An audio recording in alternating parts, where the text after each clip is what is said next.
Greetings and salutations, dear reader, and welcome to another episode of Indiscretions, the podcast for the politics of discretion.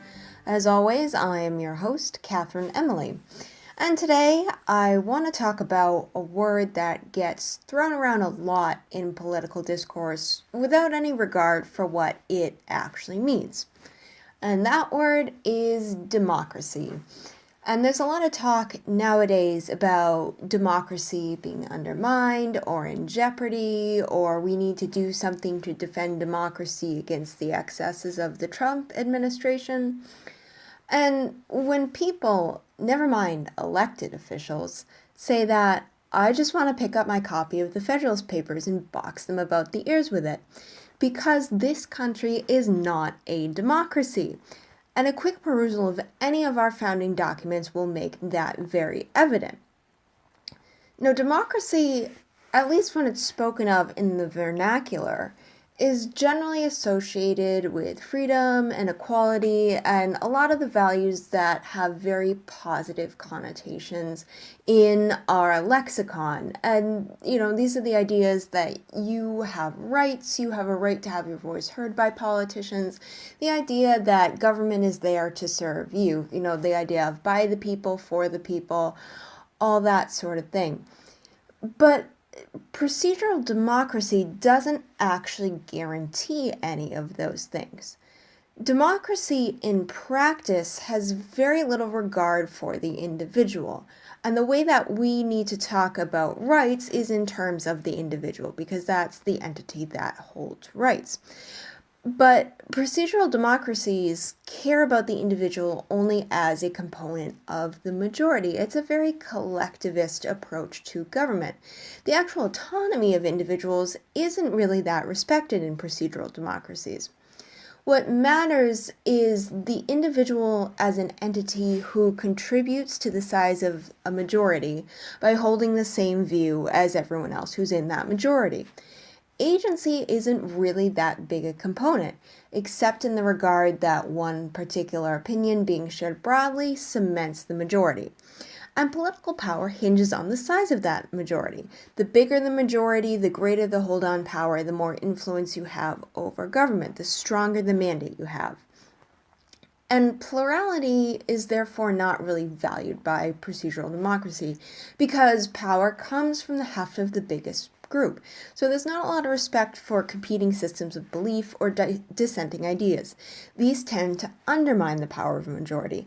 They threaten to erode the majority if they convince members of the majority that, well, perhaps there's a better way to do things, maybe there's another idea that should have some influence over public policy, and for that reason, little respect is paid to individuals who are not in the majority, because they actually end up being a threat to its power. And democracy really becomes a mathematical expression of political power, right? It's this idea that the majority rules. It's a form of might makes right. And for this reason, the rights of the minority tend to be overrun, and it becomes a kind of dictatorship. And there's no real protection of personal rights, even if you're in the majority. Because if you fall out of the majority, and there certainly is a desire to supplant majorities in procedural democracies since they control political decisions, you aren't secure in your rights, because they're determined by what the majority decides you can and can't have. And that's the precedent that a majority sets in procedural democracy. They dictate the political landscape, and in doing so undermine their own rights because they have no way of protecting themselves should they fall out of power. And then the new majority is able to set the terms on which people live. So what may seem like self-interest is actually not. Because if you're in power and you set laws that benefit yourself or are in line with the things that you think are best without respect for the opinions of others, when you're out of power and people who disagree with you and who have been trampled on get power, they're going to behave in a way they think is right, without regard for your rights. And this is another problem with democracy. There's nothing of substance in what passes for morality. Morality is self-referencing and insular. Does the majority think that a certain position is right? Well, then it must be right because the majority should rule, because it's the majority, and it's right that the largest group should carry the day. But when we talk of rights in this country, we talk of things that cannot be changed, or at least cannot be changed rightfully by any act of government. Now, civil liberties, things like the right to due process and freedom from warrantless searches and seizures, are different than individual rights. Civil liberties require an external actor in order for them to be functional. You don't need the right to be free from warrantless searches if you don't live in a society with the judiciary which is used to adjudicate wrongs that one person does to another. But you, as an individual, do have an inherent right to privacy. And this is implicit in the idea that government needs a warrant to legitimately come onto your property and conduct a search and take things that may be used in evidence in a legal proceeding, because you as an individual are sovereign over your own property. That includes your mind, your body, and all of your material possessions. And that's down to the nature of being. And we'll get into that a little more in a minute. But the difference between purely procedural democracies and governments that adopt democratic processes but have a more rigid absolute center to them lies in the difference between civil liberties and individual rights. Because obviously we utilize some aspect of democracy in our political system. The majority or the plurality dictates the direction of public policy. We have different forms of voting so that people have a say in the decisions government makes that affects their affairs. But government doesn't have a blank mandate to do whatever the majority wants. There are certain principles that guide its actions, that restrain how it can act, and particularly how it can act against minorities. And the smallest minority is the individual. And government recognizes this in the way that it crafts civil liberties, because these are designed to protect individual rights, to ensure that things that exist that belong to you by nature of who you are, separate from any sort of government, are protected by the way that government acts. So, for instance, if you're suspected of committing a crime, right, a situation when the government has every reason to be suspicious of you and to suspend your rights because you've violated someone else's rights, there are still restraints in place that protect your rights, because no matter what you've done, you have certain innate rights that are yours by dint of your individual being. And a lot of this, particularly in the context of our government and our founding documents, comes from John Locke and his conception of natural law. And Locke, in the second treatise of government, talks about natural rights in terms of man's equality and independence. And we can parlay that into terms of individual being. You're independent because your mind and your body are your own. There are no collective hearts or minds. No one knows what you think. No one knows what you feel, unless you communicate these things to others. And even then, others can only approximate your thoughts and feelings based on their own experiences. And it's the same independence of being that makes men equal. Your individual being makes you sovereign of yourself in exactly the same manner as everyone else around you. We're not talking about equality of ability or condition or any of the other disparities that arise within the context of society, but just in terms of being. Men are created equal because they have the same faculties. What they choose to do with those faculties is another matter entirely. But those facts are the basis for individual sovereignty. And a government like America's holds this principle up as crucial. It says government is instituted to protect the individual, to ensure that people have a way to redress their grievances when their rights are infringed. And that means government, too, has to make sure it's not infringing on anyone's rights. So that places limitations on how government can act. And it's why we have charters like the Bill of Rights. And that grounding in some empiric thought or some empiric value that is absolute and is held sort of above the day-to-day consideration of politics is important. And maybe value is the wrong word here, because a government that makes value judgments and actively pursues policies in an effort to promote particular lifestyles and conditions is tyrannical. And democracies do tend to do this. There's no separation between the personal thought process of political leaders and public policy. Law becomes a tool for those in the majority to impose their will on others and to force them to live the lifestyle they think is best. It becomes individual will molded into a different form, a form that has more force, more weight, that can be enforced more broadly than just the individual who is bounded by his material being can.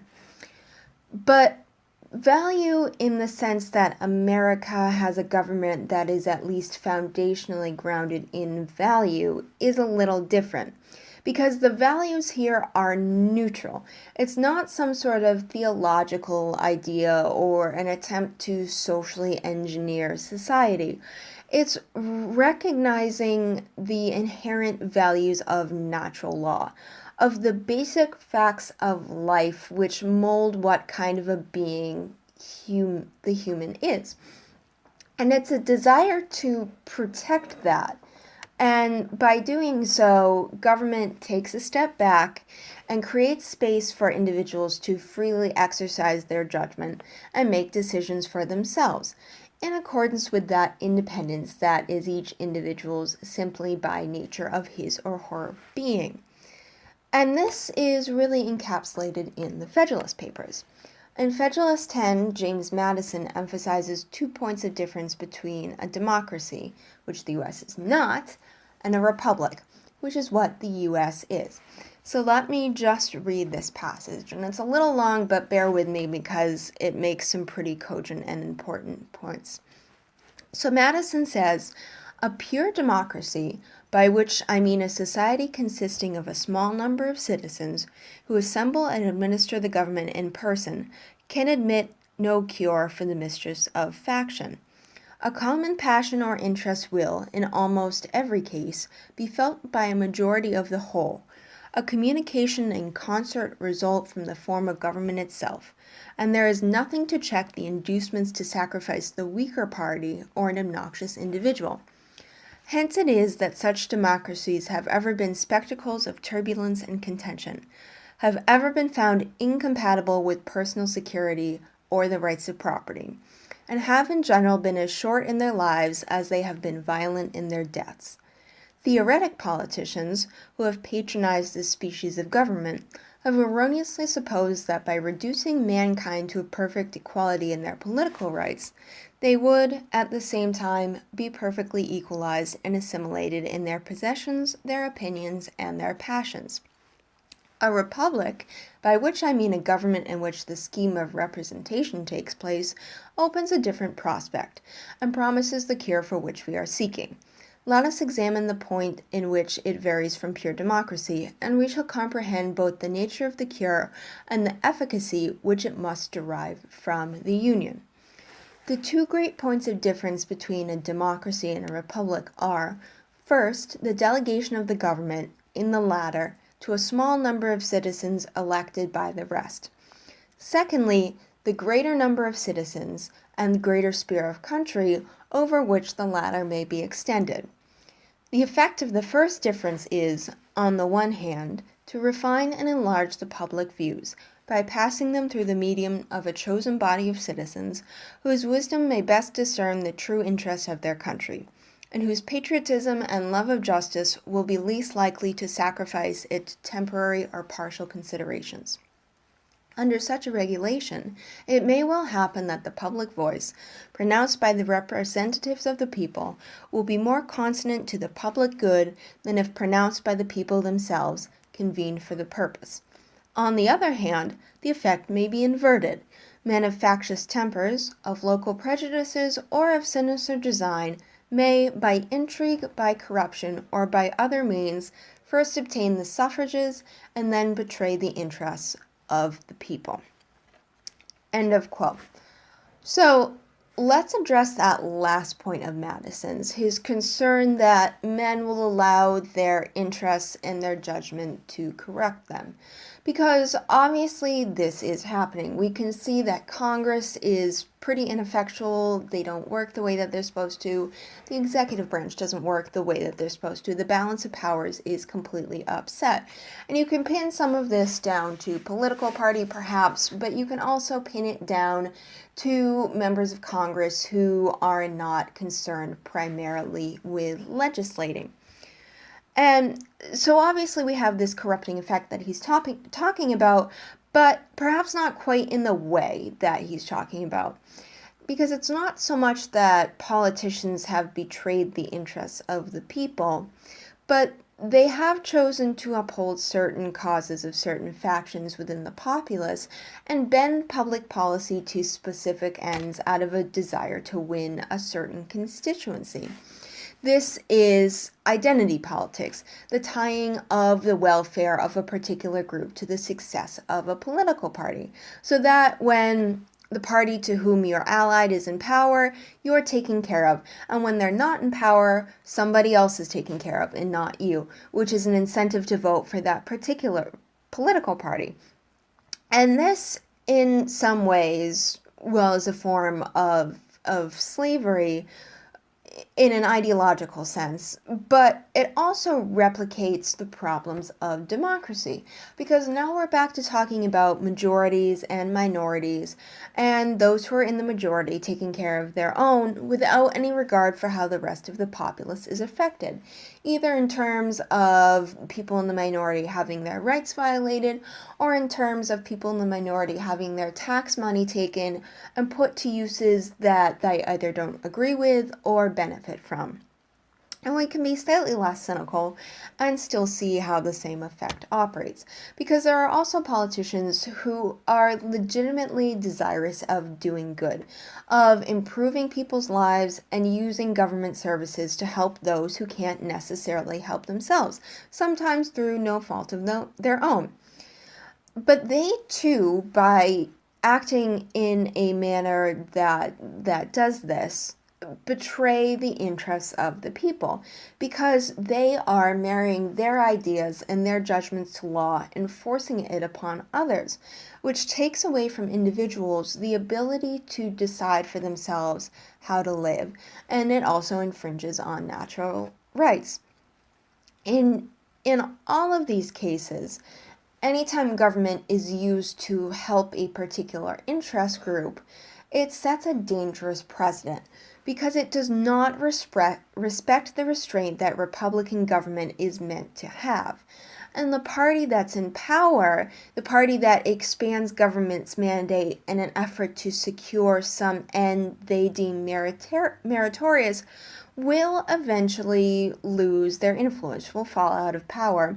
And the other competing party will then rise up and will use that expanded power to their own end, which often stands in direct contradiction to the party who expanded it in the first place.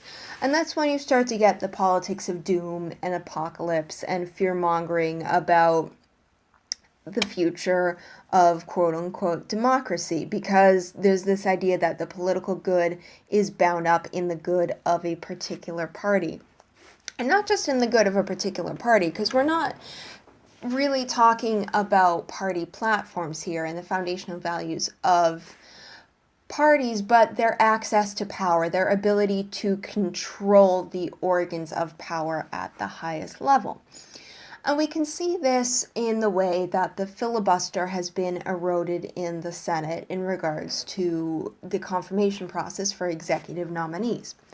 Under the Obama administration, Harry Reid, with the blessing of his party, nuked the filibuster on all executive nominees except for Supreme Court justices in an effort to help Obama get his people into government and to advance the Democratic agenda.